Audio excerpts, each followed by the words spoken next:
Gua dulu waktu ngajar, gua pernah jadi guru, gua pernah kuliah pendidikan. Itu waktu di yayasan istri saya ya. Istri saya itu punya yayasan pondok pesantren. Dari situ tuh ada TK, SD, SMP, SMA. Gua ngajar yang di MTS-nya, yang di staraf SMP-nya. Itu di saat gua bertanya, gua ngasih pertanyaan, nggak ada yang berani menunjuk tangan. Di saat disuruh maju, nggak ada yang mau. Gemeteran, takut.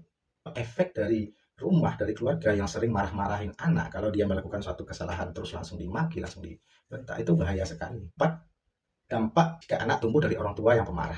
Yang pertama, anak jadi penakut, cemas yang berlebihan, takut salah, takut melakukan sesuatu, nanti akan dimarahin jika salah, dan dia akan takut nanti untuk melakukan hal-hal yang baru, hal-hal yang mereka belum ngerti. Dengan kita marah ke dia, dengan kita bentak dia nggak akan mencoba hal-hal baru. Ini akan berbahaya sekali untuk mental anak di saat nanti dia udah masuk usia mencari jati diri ya.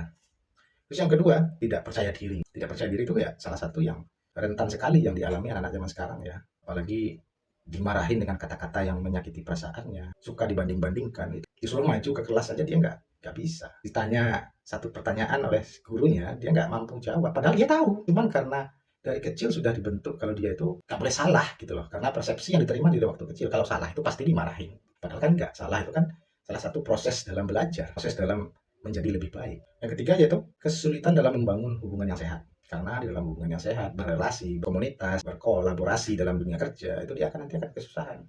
Karena dia terbiasa hidup dalam kata-kata yang negatif. Kamu bodoh, kamu itu aja sih nggak bisa, kamu itu aja nggak bisa sih.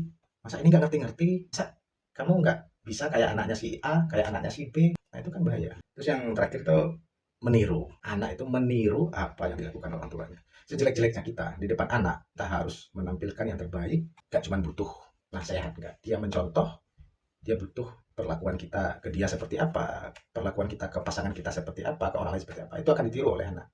Kalau kita sering marah-marah kepada anak, sering ini setiap melakukan kesalahan dia marah, anak akan menjadi pribadi yang gampang meledak-ledak. Dia akan gampang berantem di luar, dia akan melukai orang apapun itu segala macam.